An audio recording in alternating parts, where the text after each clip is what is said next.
सियावर रामचंद्र जी की जय। रामायण लंका कांड षष्ठम सोपान मास परायण का 25वां विश्राम भाग 7। जब श्री राम और रावण का युद्ध होने लगा तब ब्रह्मा आदि देवता और अनेकों सिद्ध तथा मुनि विमानों पर चढ़े हुए आकाश से युद्ध देख रहे थे। भगवान शिव जी कहते हैं कि हे उमा, मैं भी उस समाज में था और श्री राम जी के रणरंग अर्थात रणोत्साह की लीला देख रहा था। दोनों ओर के योद्धा रण रस में मतवाले हो रहे हैं।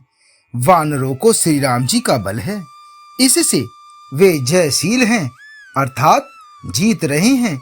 एक दूसरे से भिड़ते और ललकारते हैं और एक दूसरे को मसल कर पृथ्वी पर डाल देते हैं। वे मारते, काटते, पकड़ते और पछाड़ देते हैं और सिर तोड़कर उन्हीं सिरों से दूसरों को मारते हैं, पेड़ फाड़ते हैं, भुजाएं उखाड़ते हैं और योद्धाओं को पैर पकड़कर पृथ्वी पर पटक देते हैं। निशिचर भट्ट मही गाढ़ही भालू, ऊपर ढार देहि बहु बालू। वीर बरी मुख युद्ध विरुद्धे, देखियत विपुल काल जनु क्रुद्धे। अर्थात राक्षस योद्धाओं को भालू पृथ्वी में गाड़ देते हैं और ऊपर से बहुत सी बालू डाल देते हैं। युद्ध में शत्रुओं से वृद्ध हुए वीर वानर ऐसे दिखाई पड़ते हैं मानो बहुत से क्रोधित काल हों। क्रोधित हुए काल के समान वे बानर खून बहते हुए शरीरों से शोभित हो रहे हैं। वे बलवान वीर राक्षसों की सेना के योद्धाओं को मसलते और मेघ की तरह गरजते हैं। डांट कर, चपेटों से मारते, दांतों से काटकर, लातों से पीस डालते हैं। वानर भालू चिंगाड़ते और ऐसी छल बल करते हैं जिससे दुष्ट राक्षस नष्ट हो जाएं।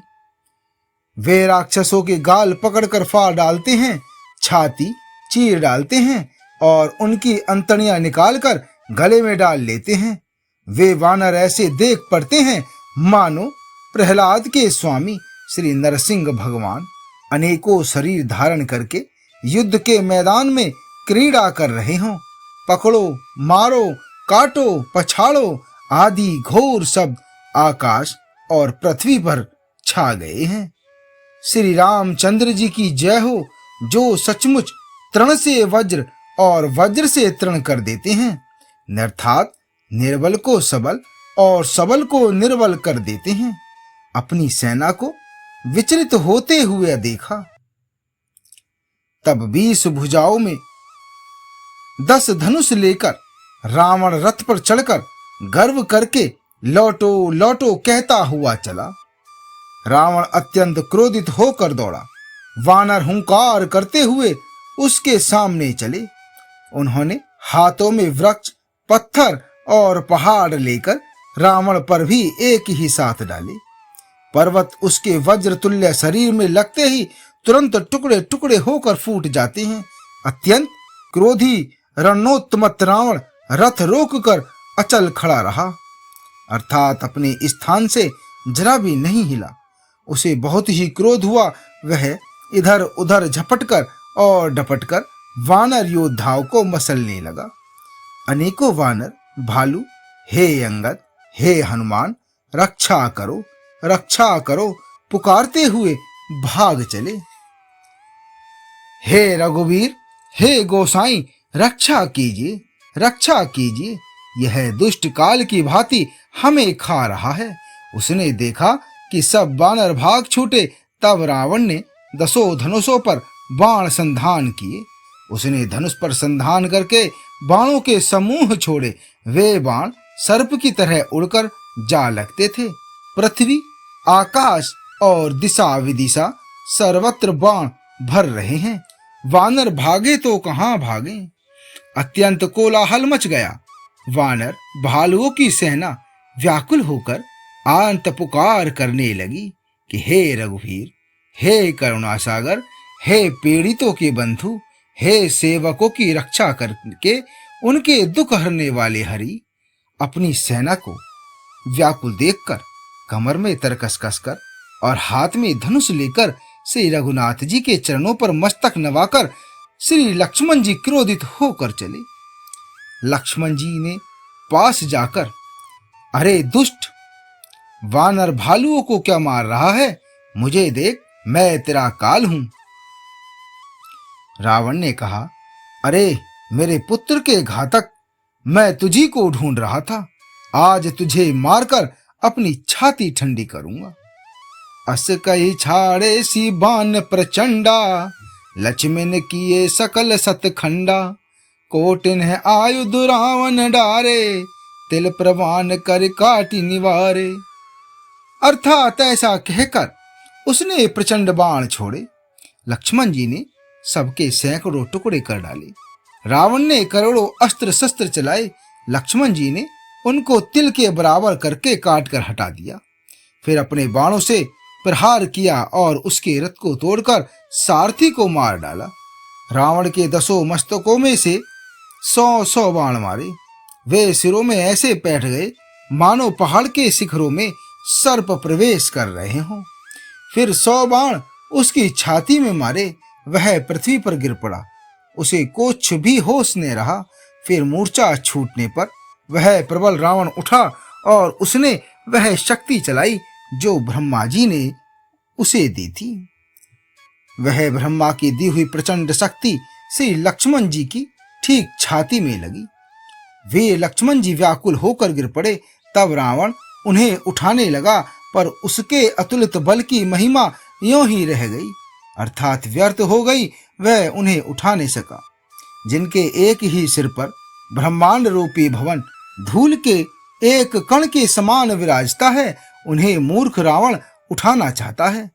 वह तीनों भुवनों के स्वामी श्री लक्ष्मण जी को नहीं जानता। देखि पवन सुत धायो, बोलत वचन कठोर। आवत कपिहि हन्यो तेहि, मुष्टि प्रहार प्रघोर। अर्थात यह देखकर पवन पुत्र हनुमान जी कठोर वचन बोलते हुए दौड़े। हनुमान जी के आते ही रावण उन पर अत्यंत भयंकर घूंसे का प्रहार किया। हनुमान जी घुटने टेक कर रह गए, अर्थात पृथ्वी पर गिरे नहीं। और फिर क्रोध से भरे हुए संभाल कर उठे हनुमान जी ने रावण को एक घूंसा मारा।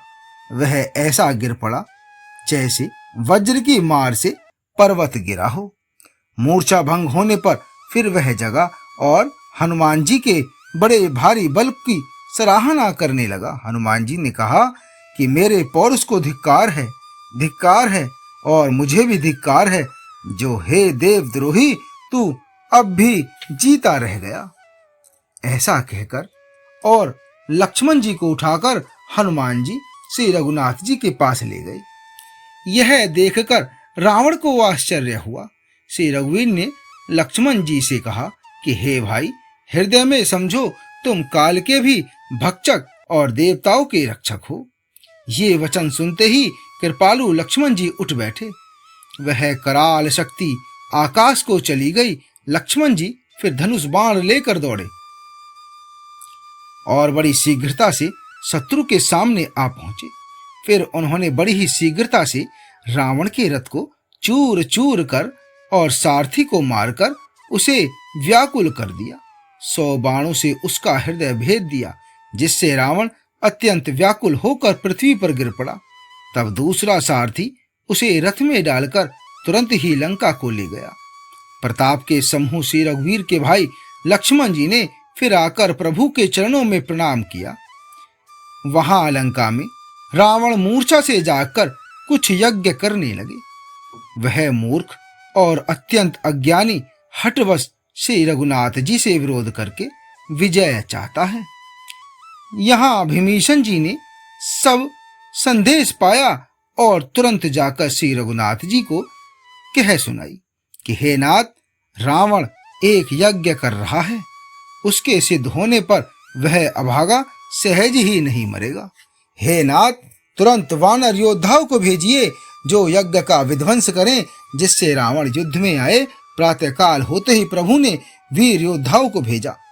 हनुमान और अंगद आदि सब प्रधान वीर दौड़े।